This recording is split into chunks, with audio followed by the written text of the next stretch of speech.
So very good evening dear students. Again we are live with you और continue करेंगे कल वाली class. Set exam जो हुआ था मंडे को यानी कल, उसका सॉल्यूशन हम कर रहे हैं। 10 क्वेश्चन 11 क्वेश्चन कल हमने कर लिए थे, बाकी क्वेश्चन आज करेंगे। तो एक बार अपना नाम कमेंट कर दें और शेयर करें अपने स्कूल के व्हाट्सएप ग्रुप पे। तो जितने बच्चे जुड़ चुके हैं एक बार फिर मैं उनको बताना चाहूँगा कि हमारी क्लास रहती है Monday to Thursday, regular class रहती थी और मैं कोशिश करूँगा कि मंडे टू सैटरडे हम क्लास कर पाएँ, पूरे 6 दिन हम क्लास कर पाएँ ताकि आप और ज़्यादा बेनिफिट हो क्लास को। और एसएसटी की क्लास भी मैं आपके लिए फिर से कंटिन्यू करूँगा। तो बढ़ते हैं क्लास की तरफ, एक बार जुड़ जाएं और जो बच्चे जुड़ चुके हैं शेयर करें। चलिएगा, जो बच्चे जुड़ चुके हैं उनको मैं एक बार कोई क्वेश्चन आपको देता हूँ, आप क्वेश्चन करें। तो ये काम हमने कल किया था और जो बच्चे जुड़ चुके हैं उनको बिजी करने के लिए कोई सिंपल सा क्वेश्चन हम लेते हैं। जी हाँ, चलिएगा। तो जितने बच्चे जुड़ चुके हैं एक बार चलिएगा, क्वेश्चन आपकी स्क्रीन पर है। त्रिज्या 21 सेंटीमीटर और त्रिज्या खंड कोण 120 डिग्री वाले एक वृत्त के त्रिज्या खंड का क्षेत्रफल है। The area of A sector of a circle with radius 21 centimetre and the sector angle 120 degree is. और ऑप्शन दिए हुए हैं आपके पास। ऑप्शन क्या है? 462 स्क्वायर सेंटीमीटर। ऑप्शन बी है 288 स्क्वायर सेंटीमीटर। ऑप्शन सी है 156 स्क्वायर सेंटीमीटर। ऑप्शन डी है 426 स्क्वायर मीटर। तो आप जितने बच्चे जुड़ चुके हैं, जब तक दूसरे बच्चे हमारे साथ जुड़े, आप इसका जो राइट आंसर बनता है वो आपने कमेंट कर देना। चलिएगा, और आपका समय मैं आपको दे रहा हूँ। यहाँ पर समय मैंने आपको दिया है 2 मिनट का। 2 मिनट इसलिए कि बाकी जो बच्चे हैं वो भी जल्दी से जुड़ जाएं ताकि आज की जो क्लास है उसको कंटिन्यू करें। और कल देखिएगा, कल से हम शुरू करने जा रहे हैं, नया चैप्टर शुरू करेंगे। जो नेक्स्ट जो सेट एग्ज़ाम होगा उसकी प्रैक्टिस करेंगे, कॉन्सेप्ट को फिर सीखेंगे। क्योंकि देखिए, अगर आपको कॉन्सेप्ट आता है तो क्वेश्चन जहाँ मर्जी से आ जाए, बड़े आसानी से आप कर सकते हैं। तो बच्चों कॉन्सेप्ट को सीखें। Concept is power. कॉन्सेप्ट आता है तो आप क्वेश्चन को बड़े आसानी से कर सकते हैं। तो 2 मिनट का समय है यहाँ पर आपके लिए। वेट कर रहे हैं सभी बच्चों का ताकि वो बच्चे भी जुड़ जाएं और हम हमारी क्लास जो है उसको कंटिन्यू कर सकें। और क्वेश्चन आपकी स्क्रीन पर दिया हुआ है। The area of A sector of circle with radius. यहाँ पर रेडियस आपको दी हुई है, एंगल आपको दिया हुआ है और आपको फाइंड आउट करना है एरिया ऑफ द सेक्टर। ठीक है जी। यहाँ पर जो एंगल बना है वो कितना बच्चों? वो है आपका 120 डिग्री। और यहाँ पर रेडियस आपको दी हुई है 21 सेंटीमीटर।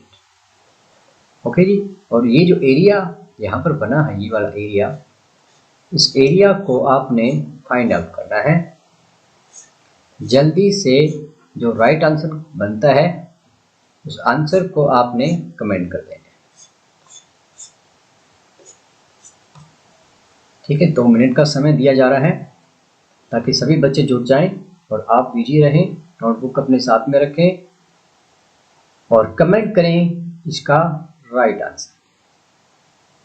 2 मिनट का समय यहाँ पर आपके लिए। जो बच्चे जुड़ चुके हैं अपना नाम जरूर कमेंट करें ताकि हमें पता चले कि आप कौन से स्कूल से हो और समय समाप्त है। चलिए आइए इसको करते हैं।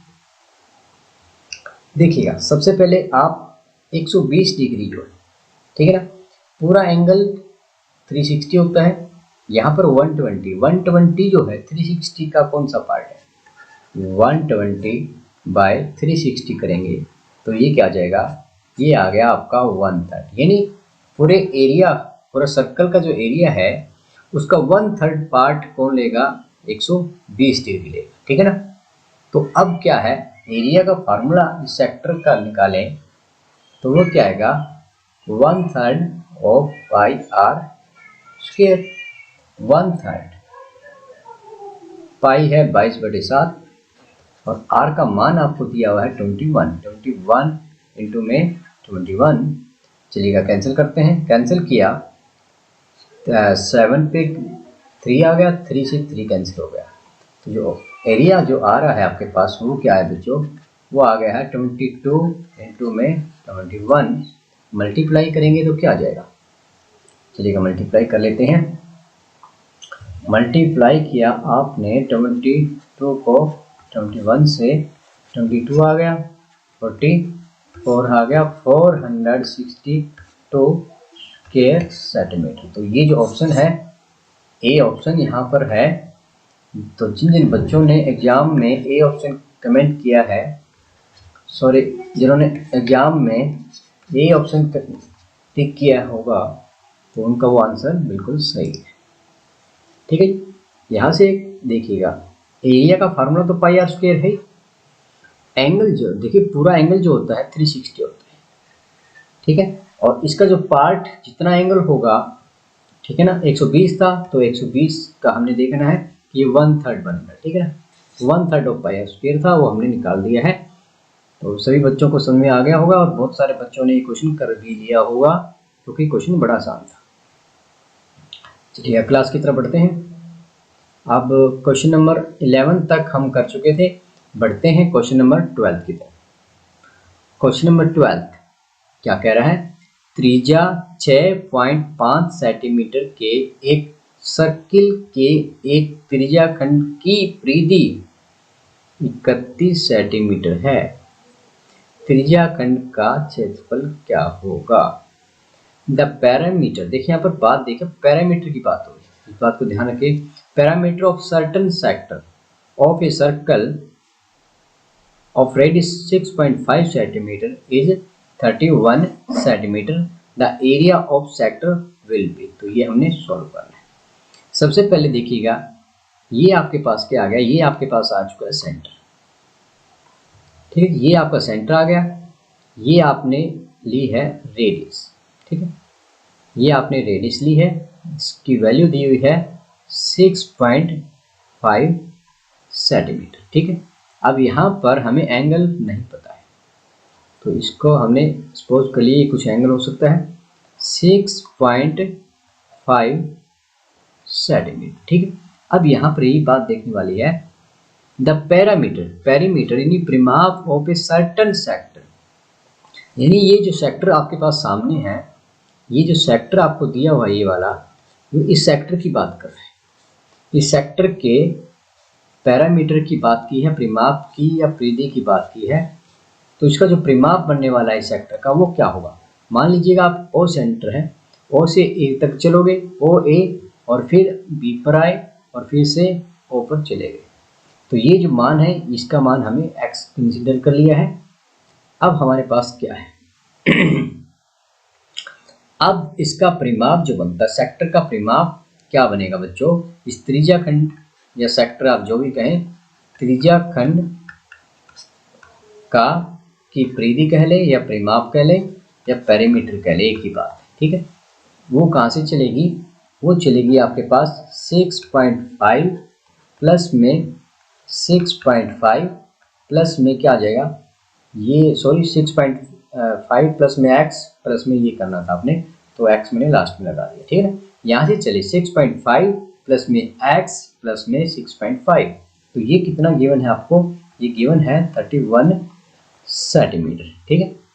तो 6.5 एंड 6.5 13 हो जाएगा, 13 प्लस में एक्स इज गिवन 31 सेंटीमीटर।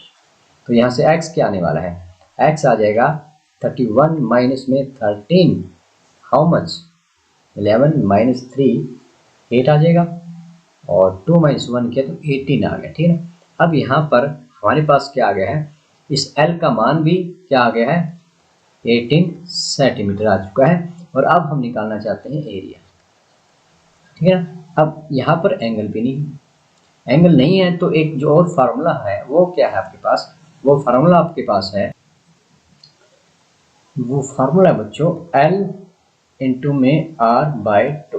ठीक है, ये फार्मूला आपने कब अप्लाई करना है, बड़ा इंपॉर्टेंट फार्मूला है।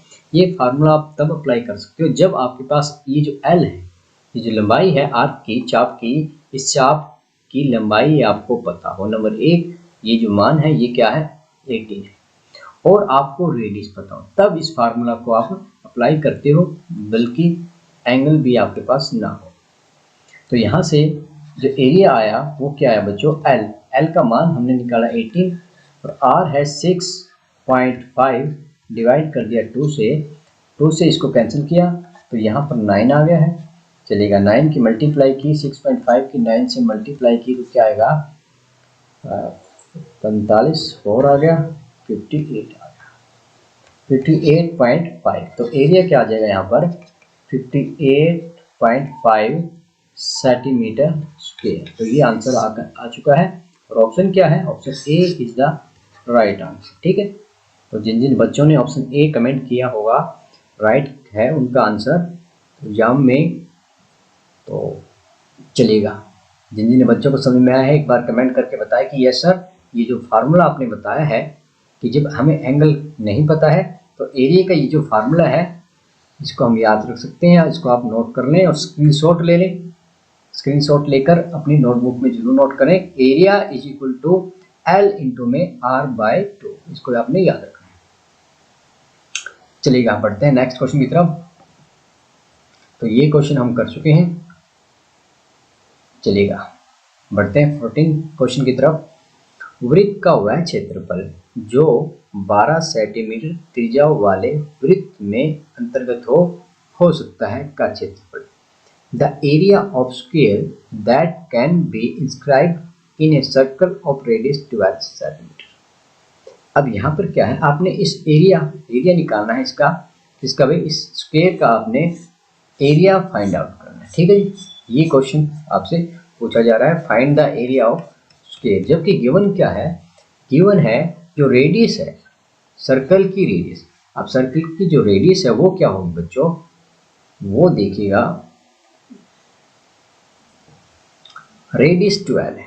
यानी अगर आपने इस पॉइंट से इस पॉइंट को मिलाया तो हमारे पास क्या आ गया, ये A है और ये B है। चलिए इसको B ले लेते हैं, ABCD। ठीक है ना, इसकी जो रेडियस है बच्चों यहाँ तक वो क्या दी हुई है, वो दी हुई है 12 सेंटीमीटर। ठीक है, तो अब इसका जो रेडियस 12 है तो ये भी आपकी 12 हो जाएगी। यानी जो डायमीटर बना, अगर AC डायमीटर है तो वो क्या हो जाएगा, 12 सेंटीमीटर हो जाएगा। अब आपने निकालना है इसका एरिया।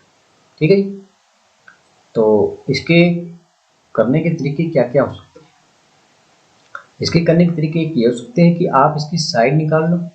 ठीक है ना, अगर आपको एरिया निकालने का तरीका क्या हो सकता है कि जो साइड है स्क्वायर की वो आपको पता हो तो आप साइड का स्क्वायर कर सकते हैं, यानी पर साइड निकालनी पड़ेगी और फिर इसका स्क्वायर करना पड़ेगा। और क्या हो सकता है, एक फार्मूला और जो हम लगा सकते हैं वो क्या है बच्चों, वो है कि आपको ये क्या है, डायगोनल है, विकर्ण है।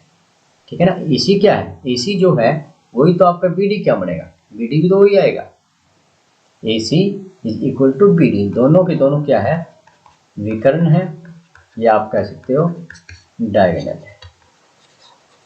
ठीक है जी, दोनों हमारे पास वैल्यू सेम आएगी। जब डायगोनल हमें पता है तब हम इसका एरिया बड़े आसान तरीके से निकाल सकते हैं, D1 इंटू में D2 डिवाइड बाई 2। ठीक है, ये फार्मूला हम यहाँ पर लगा सकते हैं। चलिए लगाएं, तो यहाँ पर डायगोनल क्या बना है, 24 बन गया है। तो क्या आया, 24 इंटू में 24 डिवाइड बाई 2। 2 से आपने कैंसिल कर देना है, 2 से कैंसिल किया तो 12 आ गया। ठीक है ना, चलिएगा 24 को आपने मल्टीप्लाई किया है 12 से तो क्या आ जाएगा, 48 और 24 288 स्क्वायर सेंटीमीटर। तो A option is the right answer. देखिए बड़ा सिंपल है, डिपेंड करता है कि आप क्वेश्चन को किस तरीके से करना चाहते हैं। ठीक है, ये शॉर्ट ट्रिक है, आप चाहो तो क्या कर सकते हैं, आप चाहो तो इस x साइड का मान निकाल सकते थे, ठीक है ना। वो कैसे निकालोगे, उसके निकालने का तरीका देखिएगा। अगर आप x निकाल लेते तो हम ये फार्मूला एरिया वाला साइड का स्क्वायर वाला अप्लाई करते। अब आपको पता है कि एक राइट एंगल ट्रायंगल है, तो एक्स स्क्वायर प्लस में X square is equal to, ये कितना बन गया आपका 24 स्क्वायर हो गया, ठीक है ना। 12 प्लस 12 24 हो गया, पाइथागोरस थ्योरम में लगाई। तो ए सी का स्क्वायर जो है क्या आएगा, ए डी का स्क्वायर प्लस में डी सी का स्क्वायर। तो यहाँ से हम गल करते तो 2x स्क्वायर क्या आ जाता, 24 का स्क्वायर आ जाता, या हम क्या कहेंगे एक्स स्क्वायर क्या आ जाता, दैट इज 24 इंटू 24 और डिवाइड कर देते इस 2 से, ठीक है। 2 से कैंसिल हो गया तो ये 12 आ गया, ठीक है।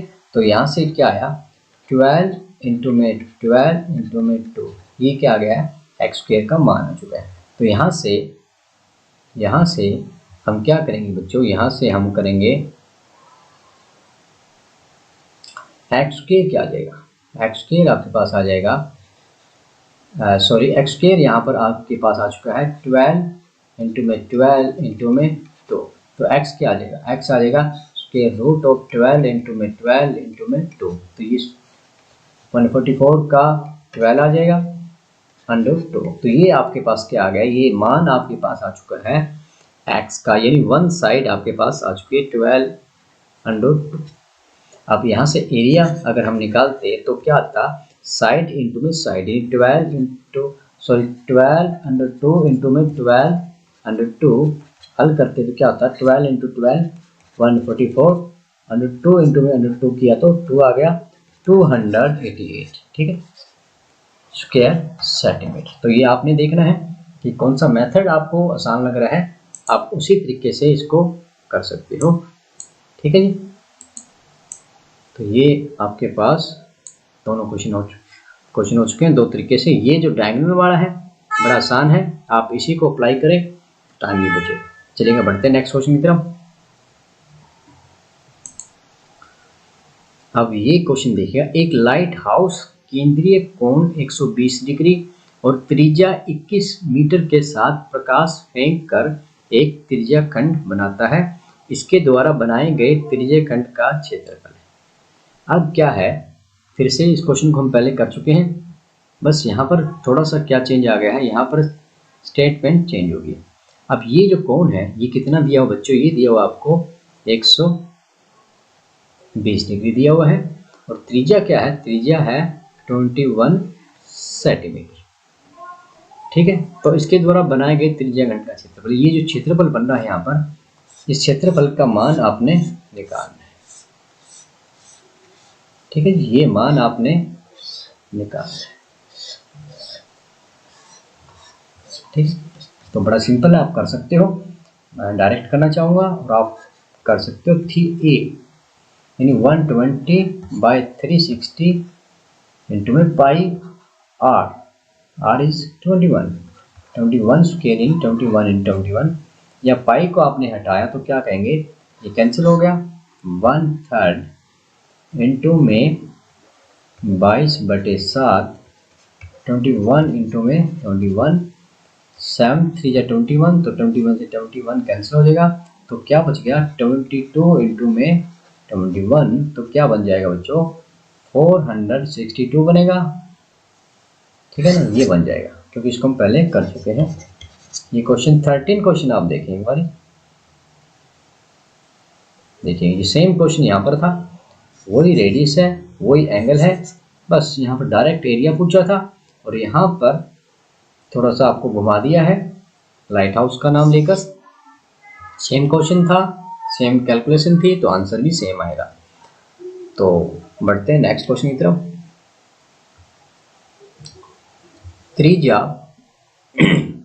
त्रिज्या 6 सेंटीमीटर की एक गोल डिस्क को केंद्रीय कोण 90 डिग्री, 120 डिग्री और 150 डिग्री के साथ 3 क्षेत्रों में विभाजित किया गया है। तीनों त्रिज्या खंड के क्षेत्रफलों का अनुपात है।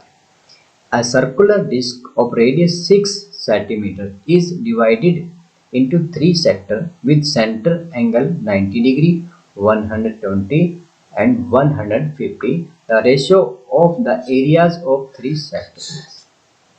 ठीक है, यहाँ पर हमें क्या क्या वैल्यू हमें पता है। सबसे पहले रेडियस देखिएगा 6 सेंटीमीटर है तो 6 सेंटीमीटर रहेगी, ये भी 6 रहेगी। ठीक है, और यहाँ पर एंगल जो है ये 90 डिग्री का एंगल है और ये वाला जो एंगल है 120 आ गया और ये आपका 150। 3 एंगल आपको दिए हुए हैं और बात कर रहा है इनके। अब देखिएगा अगर हमें अलग अलग एंगल एरिया निकालने तो क्या करते हैं, 90 डिग्री से 90/360 इंटू में पाई आर स्क्वायर करते हैं।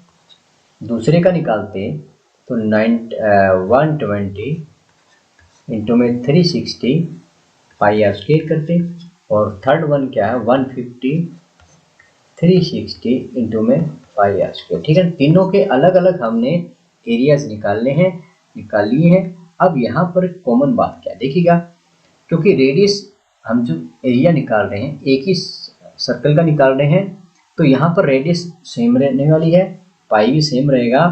तो यहाँ पर जो बात आई है वो क्या आई है कि जो कॉमन चीज़ें हैं हटा देंगे उनको।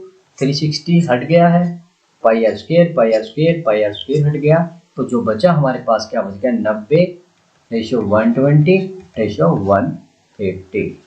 ठीक है ना, तो यहाँ से कैंसिल करेंगे, कैंसिल किया 10 से कैंसिल किया तो 10 पे 9 आ गया, 12 आ गया और ये आपका 15 आ गया। अब 3 से फिर कैंसिल करें 3/4/5 होगा। ठीक है, यानी ये जो अनुपात आया है ये राइट आंसर है। यहाँ से एक बात जो समझ में आई है, अगर एग्जाम में ऐसा ही क्वेश्चन फिर से पूछा जाता है तो डायरेक्ट जो एंगल आपको दिए होंगे 90 120 150 दिए हैं तो वही अनुपात आपने डायरेक्ट फिर से लेना है।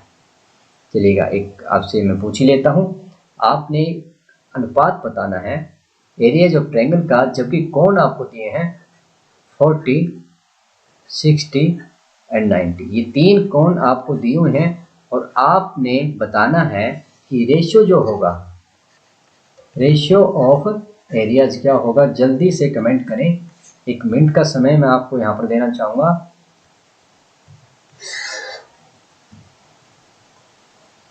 चलिएगा जल्दी से कमेंट करके अपना राइट आंसर कमेंट करें। आपको एंगल दिए हुए, एक सर्कल है, रेडियस अगर आप चाहो तो मैं रेडियस बता सकता हूँ। रेडियस जो है 8 सेंटीमीटर है, एंगल जो बने हैं 40 60 और 90 बने हैं।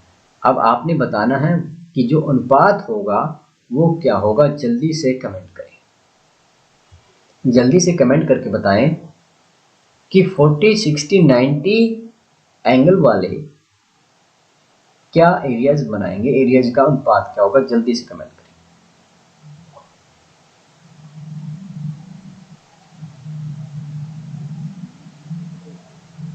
एक मिनट में आपने कमेंट कर देना है, अपने नाम के साथ कमेंट करें। Monday to Thursday regular class रहती हैं और ट्राई करूंगा फ्राइडे सैटरडे भी क्लास हम कर पाएँ, क्योंकि टाइम काफ़ी कम रह गया है एग्जाम के लिए, तो आपकी कंटिन्यूटी बनी रहे इसलिए रेगुलर क्लास रहेगी। यहाँ पर समय समाप्त हो चुका है। चलिएगा तो आपके आंसर जो है वो क्या आ रहे हैं 40 60 90। हम क्या करेंगे 40 60 और 90 हम क्या करेंगे, इनका अनुपात हमने लेना है, डायरेक्ट लेंगे तो क्या आ जाएगा 4 6 9। तो जिन जिन बच्चों ने 4 6 9 रेशियो कमेंट किया है उन सभी बच्चों को वेरी गुड है कि यस सर उनको समझ में आ रहा है चीज़ें। चलिएगा बढ़ते हैं नेक्स्ट क्वेश्चन की तरफ। यहाँ पर क्या कह रहा है, कहता है कि एक घड़ी मिनट की सुई 10 सेंटीमीटर लंबी है। चलिएगा ये सुई हम लेंगे 8 AM और 8 मिनट 25 AM के बीच मिनट की सुई द्वारा वर्णित घड़ी के मुख का क्षेत्रफल है। The minute hand of a clock is 10 centimetre long. The area of the face of the clock described by the minute hand between 8 AM and 25 AM is। अब देखिएगा चलिए 8 हम ले लेते हैं। ये हमारे पास क्या आ गया, ये 12 है, ठीक है ना। ये 12 है, ये 6 है, ये 7 हो गया, ये 8, ठीक है ना। ये 8 हो गया है और हमने क्या लेना है, 25 लेना है, यानी जो मिनट की सुई है, मिनट की सुई 10 सेंटीमीटर लंबी है। 8 AM और 8:25 AM के बीच मिनट की सुई द्वारा वर्णित घड़ी के मुख का क्षेत्रफल क्या होगा। ये आपके पास 5 आ गया, ठीक है ना। यहाँ पर जो एंगल बनना है वो आपने एंगल निकालना है। तो जब 8 बजे होंगे, 8 o'clock होगा, तब मिनट की सुई यहाँ पर होगी और आर्स की यहाँ पर होगी, ठीक है ना। ये सुई जो थी ना यहाँ पर जब थी, ठीक है, और फिर कितने मिनट पास की है, 8 से यहाँ पर पहुँच गई है, तो टाइम कितना हो गया, 25 मिनट्स होगी, ठीक है ना। ये सुई यहाँ पर आ चुकी है, तो ये जो एंगल होगा इस एंगल को हमने फाइंड आउट करना, जबकि रेडियस आपके पास क्या है, 10 सेंटीमीटर, ठीक है ना। ये जो रेडियस आपको दी हुई है, ये क्या दी हुई है बच्चों, ये आपको दी हुई है 10 सेंटीमीटर।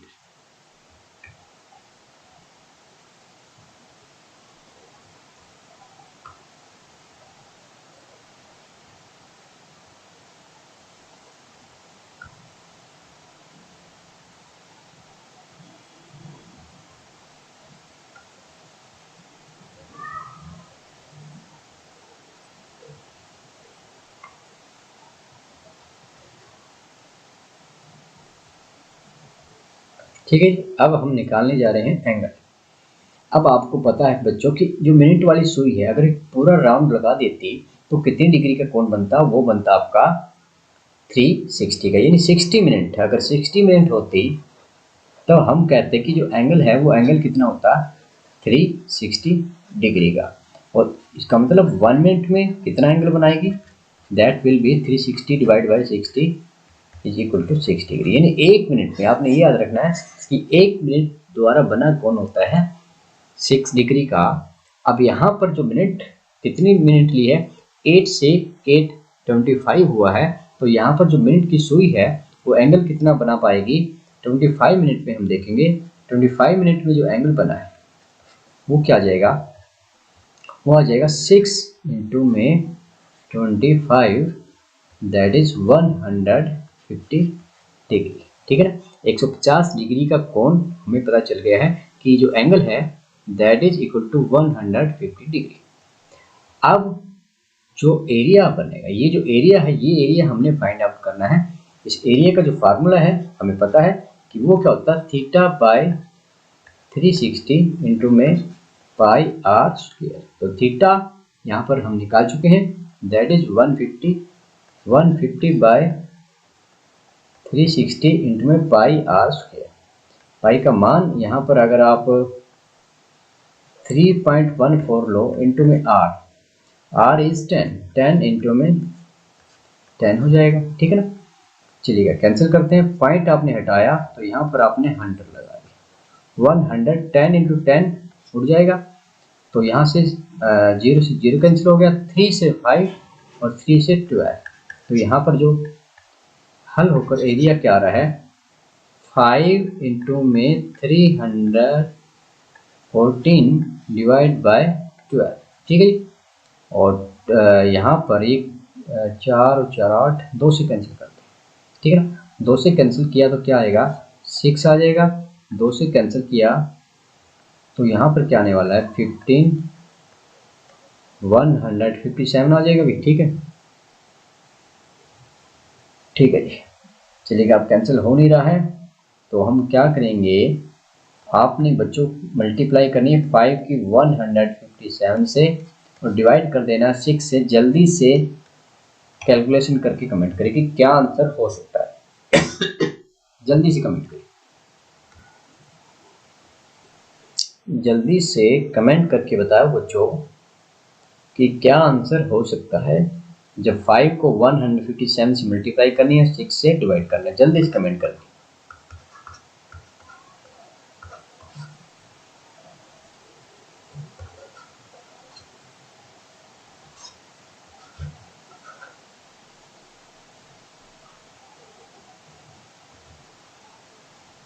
जल्दी से कमेंट करें क्या आंसर हो सकता है। 6 1 जा 6 18 आ गया, 6 3 जा 18। ओके जी, ऊपर से आ गया 5। तो अब एक मिनट, 6 0 यहाँ पर जो यहाँ पर क्या बच गया बच्चों, यहाँ पर बच गया है 5। आप पॉइंट लगा देंगे 0 और ये क्या जाएगा 6 8 जा 48। ओके, तो 2 आ गया 20 हो जाएगा, 6 3 जा नियर अबाउट 130 समझेंगे। तो 130 वाला ऑप्शन आपके पास ओनली वन ऑप्शन है, बाकी में कहीं भी 130 नहीं है। तो ये पॉइंट के बाद लगभग चल जाएगा आपका। तो ये जो ऑप्शन है आपका, this is A option is the right answer. तो जिन बच्चों ने ए आंसर कमेंट किया होगा उन सभी बच्चों का आंसर बिल्कुल राइट है। चलेगा, बढ़ते हैं नेक्स्ट क्वेश्चन की तरफ। Question number 18। क्वेश्चन नंबर 18 क्या कह रहा है, बड़ा सिंपल है। तार की लंबाई आपको दी हुई है 66 मीटर। इस तार से बनने वाले वृत्तों जिनकी परिधि 13.2 सेंटीमीटर हो की संख्या है। अब देखिएगा, ये तार है बिल्कुल आपके पास 66 मीटर इसकी लंबाई है। ठीक है जी, ये तार आपने मान लिया 66 मीटर गिवन है। अब देखिएगा परिधि, यानी हमने क्या करना है, यहाँ से लेकर आपने 13.2 मीटर आपने लेना है, सेंटीमीटर सॉरी, आपने मान लेते हैं यहाँ तक। ये आपका क्या हो गया है 13.2 सेंटीमीटर परिधि वाला हो। ठीक है, तो क्या कहना कि कितने ऐसे तार हम बना सकते हैं जिनकी परिधि इस तार से बनने वाले वृत्तों जिनकी परिधि 13.2 सेंटीमीटर। परिधि का मतलब क्या, परिधि का मतलब यही तो ना कि आपके पास अगर ये एक सर्कल है,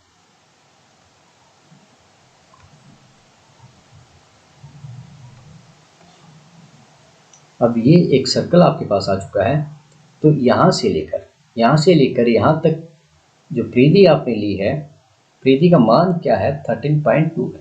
तो इतने कितने सर्कल इस तार से बनाए जा सकते हैं। ठीक है, तो हमें फाइंड आउट करना number of circle, numbers of circle. ठीक है, बड़ा आसान है। तो कुल तार जो है कितना है 66 मीटर है, मीटर है 100 से गुणा कर देंगे तो आपके पास सेंटीमीटर हो जाएगा। और एक तार में हमें कितने चाहिए 13.2 चाहिए। ठीक है जी, पॉइंट आपने हटाया तो यहाँ पर 10 चला गया और अब जो बचा है आपके पास क्या बच गया है 66,000 66,000 डिवाइड बाय 132। तो अगर आपको पता हो 132 पंजा क्या होता है बच्चों, 5×10 660। ठीक है, 132 से ये कैंसिल हो गया तो 5 है और बच गई 2 जीरो 500। तो नंबर ऑफ सर्कल क्या आ जाएंगे, नंबर्स ऑफ सर्कल आ जाएंगे आपके पास 500। ठीक है ना, तो ये जो ऑप्शन आपके पास दिया हुआ है सी इज योर राइट आंसर। तो जिन बच्चों ने सी आंसर एग्जाम में किया है उन सभी बच्चों का आंसर बिल्कुल सही है। तो बढ़ते हैं नेक्स्ट क्वेश्चन की तरफ। चलिएगा, यदि एक वृत्त की परिधि और एक वर्ग की परिधि बराबर है तो क्या होगा। ऑप्शन 4 आपको दिए हैं। If the circumference of a circle and parameter of square are equal then. अब 4 ऑप्शन दिए हैं, तो मैं आपको पहले बताना चाहूँगा कि इस केस में क्या होता है। जब आपने हमेशा परमानेंट इस रिजल्ट को याद रखना है कि हमेशा जो सर्कल होगा, ठीक है ना, हमेशा क्या होगा सर्कल का जो एरिया होगा ना, area of circle, area of a circle is always greater than area of square. इस बात को आप याद रखें हमेशा। ठीक है, परमानेंटली याद रखना है। तो यहाँ पर कौन सा ऑप्शन यहाँ पर ऐसा है, वृत्त का क्षेत्रफल, यानी ये जो है, ये जो ऑप्शन है आपका, this is your right answer, C is your right answer. ठीक है, ये याद रखना है। चलिएगा, अब इसको अगर आप करना चाहो तो कर भी सकते हैं। चलिए करके भी देखते हैं। मान लेते हैं कि इसकी जो रेडियस है ये आर है और इस स्क्वायर की साइड ए है, ठीक है। अब वृत्त की परिधि, अब यहाँ पर इस वृत्त की परिधि क्या बनेगी बच्चों, इसकी वृत्त की परिधि बन जाएगी 2πr, और इसकी परिधि ये ए है तो ये भी ए होगा, छोटे बच्चों वाली बात है, आप कर सकते हो। इसका जो पैरामीटर परिधि क्या आ गई 4a आ जाएगी, ठीक है ना। तो ये परिधि किसके बराबर है, 4a के बराबर है, ठीक है। यहाँ से हमारे पास रिजल्ट क्या बना, 2 से 2 कैंसिल हो गया, यानी पाई आर का मान आपके पास आ चुका है, 2 4 से कैंसिल हो जाएगा तो 2a आ गया, ठीक है ना। ये वैल्यू हम यूज करेंगे। अब बात करते हैं एरिया की। अगर इसका एरिया आपने निकालना तो क्या आएगा, पाई आर स्क्वायर, और इसका एरिया निकालना है तो क्या आएगा, साइड का स्क्वायर ए स्क्वायर, ठीक है ना। अब यहाँ पर ए का मान अगर आप रखें, ठीक है ना, क्योंकि हम दोनों की तुलना कर रहे हैं, कंपेयर करके बता पाएंगे। ए का मान यहाँ से अगर आप निकालो तो क्या आएगा, pi by 2 that is a, ठीक है ना। तो ए का मान आप यहाँ पर रख दें, तो ए का मान आपने रखा पाई आर डिवाइड बाई 2 का स्क्वायर, तो यहाँ से क्या आ गया, ये तो एरिया ऑफ सर्कल है पाई आर स्क्वायर, और यहाँ से क्या आ रहा है, यहाँ से आ रहा है पाई स्क्वायर बाय 4 इंटू में आर स्क्वायर, ठीक है जी। अब यहाँ से जो कैंसिल क्या हो सकता है बच्चों, यहाँ पर अगर आप आर स्क्वायर से आर स्क्वायर को उड़ा दो, स्क्वायर पाई, यहाँ पर क्या बच गया, यहाँ पर आपके पास बच गया है बच्चों, यहाँ पर जो बचा वो बच गया 1 रेशियो, ये क्या बच गया, पाई बाय 4, पाई बाय 4। अब पाई बाय 4 का मतलब क्या है, 22/7 इंटू में 4, यानी 1 रेशियो 22/28, या हम कहेंगे कि 28/22, ठीक है ना। अब 28 क्या था, 28 था एरिया ऑफ सर्कल, ये सर्कल आपका, और ये क्या है, स्क्वायर है। तो आप देखो बच्चों, सर्कल का एरिया ज़्यादा है या स्क्वायर का, तो आप कहोगे सर्कल का एरिया ज़्यादा है, तो इसलिए इसका ऑप्शन जो ये है ये हमेशा राइट ऑप्शन रहेगा। आपको इसको याद रखना है कि हमेशा इस क्वेश्चन को आप याद रखें कि जब भी आपको ये कहा जाए कि वृत्त की परिधि वर्ग के परिधि के बराबर है, तो आपने हमेशा क्या पाएंगे, आप पाओगे कि जो एरिया है, area of circle is always greater than area of square. ये अनुपात जो बनता है, ये अनुपात हमेशा फिक्स रहता है।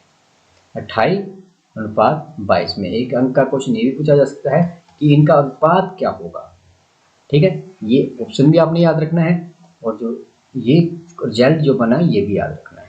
तो क्या इसको आप याद रख सकते हो, चलेगा। हम बढ़ते हैं लास्ट क्वेश्चन की तरफ। अब यहाँ पर क्या क्या कहता है कि यदि वृत्त का क्षेत्रफल एक वर्ग के क्षेत्रफल के बराबर है तो उनके परिमाप का अनुपात है। If the area of circle is equal to the area of square then the ratio of their parameter. अब यहाँ पर इस क्वेश्चन में आपको क्या बता रहा है, ये क्वेश्चन वाला कह रहा है आपको कि ये जो एरिया है इसका एरिया इसके बराबर है। अब यहाँ पर हम अगर इसको मान लें r, ये r है और ये साइड आपने a मान ली, ठीक है ना। इसका एरिया क्या है, यहाँ पर क्या गिवन है, वृत्त का क्षेत्रफल वर्ग के क्षेत्रफल के बराबर है। एरिया ऑफ सर्कल अगर आप निकालोगे तो वो क्या है, pi are square, that is given equal to area of square, circle का एरिया इसके बराबर है, ठीक है। अब यहाँ पर क्या कहना है, तो उनके परिमाप का अनुपात, अब परिमाप का अनुपात निकालना है। इसका परिमाप क्या बनेगा, इसका परिमाप या परिधि क्या बनती है, 2πr, और इसकी परिधि क्या बनेगी, इसकी परिधि बनेगी 4a, ठीक है ना। तो आपने क्या कहा, ये आपका सर्कल चल रहा है और ये आपका स्क्वायर चल रहा है, ठीक है ना। ये सर्कल की परिधि है 2πr, पैरामीटर कह लो, और ये पैरामीटर किसका है, स्क्वायर का। अब यहाँ से हम वैल्यू पुट कर सकते हैं, किसकी पुट कर सकते हैं, यहाँ से अगर आपने वैल्यू निकाली है ए स्क्वायर की, तो ए स्क्वायर की अगर आप यहाँ से ए की वैल्यू निकालेंगे तो क्या आएगा, square root of pi are square that is equal to A, ये आ जाएगा ना, ठीक है भाई। इसी वैल्यू को आपने यहाँ रख देना है। यहाँ पर आपने रखा, ये तो आपका 2 पाई आर है। तो ये अनुपात फॉर ए, और ए आपने बताया है कि फॉर ए का मान आपने बताया है square root of pi are square, ठीक है ना। हल किया तो क्या आ गया, 2 पाई आर रेशियो फॉर अंडर पाई और आर स्क्वायर से बन जाएगा आर, ठीक है ना। अब यहाँ पर जो कैंसिल हुआ वो परिणाम क्या हमें मिला, आर से आर कैंसिल हो गया है, 2 4 को कैंसिल करेगा, तो यहाँ पर क्या बना, पाई रेशियो 2 अंडर पाई, ठीक है ना। अब पाई जो है अंडर पाई, इसको कैंसिल करेंगे तो यहाँ पर क्या आ जाएगा, ये आपकी अंडर पाई हो जाएगी अनुपात 2। तो ये रेशियो किसका आ जाएगा, ये रेशियो आ जाएगा आपका सर्कल और स्क्वायर का। तो क्या ऐसा कोई ऑप्शन है आपके पास, जी हाँ ऐसा ऑप्शन आपके पास है, ये वाला, ठीक है ना। तो ये आपके पास रिजल्ट आ चुका है। इस रिजल्ट को आपने याद रखना है कि जो रेशियो होगा वो क्या होगा, अंडर पाई रेशियो 2 होगा। और यहाँ पर जो रिजल्ट हमने याद किया था वो ये है कि इनका जो क्या था, जो एरिया का जो क्या रहेगा, जो रेशियो होगा वो क्या होगा, 28:22 होगा। तो ये था हमारा सेट का सॉल्यूशन। और आपको कैसी लगी क्लास, ये हमें ज़रूर बताएं कमेंट करके कि क्या ये क्लास आपके लिए यूजफुल थी, आपने कुछ नया सीखा यहाँ पर। यदि हाँ तो मैं आपसे बात करना चाहूँगा 1 मिनट के लिए, आप सभी बचे। देखो प्यारे बच्चों, बात ऐसी है कि मैथमेटिक्स में जो ये सेट एग्ज़ाम हुआ, इस सेट एग्ज़ाम ने हमें बहुत बढ़िया मैसेज दिया है कि आप अपनी प्रैक्टिस जारी रखें। अगर क्वेश्चन चेंज हो जाते हैं, देखिएगा पिछले 5 सालों के अगर आप पेपर उठाकर देखें, बोर्ड पेपर, वहाँ पर ऐसे क्वेश्चन कभी भी नहीं पूछे गए हैं। फर्स्ट टाइम ऐसा हुआ है कि इसने पिछले 5 सालों के रिकॉर्ड तोड़ दिए। क्वेश्चन नए हैं बिल्कुल, और हमें दूसरी बुक्स भी कंसिडर करनी पड़ सकती हैं। पहले अपना कॉन्सेप्ट क्लियर करें, जब आप अपना कॉन्सेप्ट क्लियर कर लेंगे तो आपको कहीं भी कोई प्रॉब्लम नहीं आने वाली है। और देखिएगा मैथमेटिक्स की इंपॉर्टेंस को आप समझोगे तो मैथ आप और अच्छे से कर पाओगे। हम क्या करते हैं, हम 10th तक मैथमेटिक्स पढ़ते हैं और उसके बाद मैथमेटिक्स को छोड़ देते हैं। हम +1 में नहीं पढ़ते हैं, +2 में नहीं पढ़ते हैं, आगे BA में नहीं करते हैं। लेकिन देखिए आज के टाइम में नौकरी किसको नहीं चाहिए, गवर्नमेंट जॉब हर बच्चा चाहता है। फिर वो नौकरी चाहे बैंक की हो, चपरासी की हो, या बड़े से बड़े DC की हो, बड़े से बड़ी जो पोस्ट है, आज के टाइम में मैथ के बिना ये संभव नहीं है। आप किसी भी कंपटीशन एग्जाम में बैठोगे तो मैथमेटिक्स आएगा ही आएगा। तो क्या होता है कि आप 10th के बाद मैथमेटिक्स छोड़ देते हैं, पढ़ते नहीं हैं, लेकिन जब आप फिर से नौकरी की ट्राई मारते हो, कोचिंग करते हो, तो वहाँ पर कोचिंग सेंटर में फिर से कोई ना कोई टीचर आपको मैथ करा रहा होता है। तो इसलिए मैं आपको बताना चाहता हूँ बच्चों, भले ही आप +1 में मैथमेटिक्स ना पढ़े, लेकिन जो बेसिक मैथ है उसका कोर्स आप जारी रखें। 10th के बाद भी आप मैथ को पढ़ें कि 6 to 10 तक आपको जरूर से जरूर मैथ आना चाहिए। क्योंकि आज के टाइम में नौकरी का जो एग्ज़ाम है, आप कोई भी एग्ज़ाम उठा के देख लो, चाहे आपने चपरासी का भी एग्ज़ाम देना है तो वहाँ भी मैथमेटिक्स आता ही आता है, कंपलसरी मैथमेटिक्स आता है। तो बहुत सारे बच्चे पीछे छूट जाते हैं। तो इसलिए यहाँ पर बिल्कुल राइट टाइम है, आप 10th के स्टूडेंट हो, मैथमेटिक्स को अच्छे से सीखें, और हो सके तो +1 के अंदर भी मैथमेटिक्स आप पढ़ें। सब्जेक्ट को आप चुन सकते हैं, आपका करियर बन सकता है। क्योंकि कोई भी बच्चा जो जाता है, आप भी देखो, आप भी अगर पढ़ने जा रहे हैं तो मैथ का ट्यूशन जरूर करते हैं। और मैथ के ट्यूशन की फीस आप कितने दे रहे हो, और जब आपकी बारी आएगी तो आप कितनी फीस ट्यूशन की ले रहे होगे। तो एक करियर के रूप में आप मैथमेटिक्स को चुन सकते हैं। तो इसको हल्के में से ना लें, आपकी मेहनत बेकार नहीं जाने वाली है। मैं आपको बताना चाहूँगा जितना भी हो सकता है आप जरूर सीखें। देखो आप सीखोगे, मैथमेटिक्स की प्रैक्टिस बार बार करोगे तो मैथमेटिक्स कोई मुश्किल नहीं है, और ये आपकी लाइफ भी बनाएगा, आपको गवर्नमेंट जॉब भी दिलवाने वाला है, चाहे आपने बैंक में जाना है। तो इसलिए मैथमेटिक्स को आप हल्के में ना लें, प्रैक्टिस जारी रखें। और कल हम नया चैप्टर शुरू करेंगे सेट एग्ज़ाम के लिए। तो ये जो एग्ज़ाम था सेट एग्ज़ाम एक्चुअली में फैब में जाके हो रहा है, लेकिन दिसंबर का सिलेबस यहाँ पर लिया गया। अब जनवरी में जो चैप्टर रहता है जनवरी सिलेबस का, उसका सेट एग्ज़ाम जल्दी होएगा, तो हम जल्दी ही उसी की कल से उसकी क्लास शुरू करेंगे। उस चैप्टर की आयतन वाला जो है, आयतन और पृष्ठीय क्षेत्रफल है, वो जैन के सिलेबस में है और उसी का सेट एग्ज़ाम होना है। बड़े अच्छे से हम करेंगे, तो मुझे उम्मीद है कि सभी बच्चे जुड़ेंगे। आज के लिए इतना ही, शुभ रात्रि। तो जिन बच्चों ने पिछली क्लास सेट एग्ज़ाम की नहीं अटेंड की थी, स्क्रीन पर ये क्लासेस शो हो रही हैं, इनको टच करें और पहुंच जाएं पिछली 2 क्लासों में। शुभ रात्रि।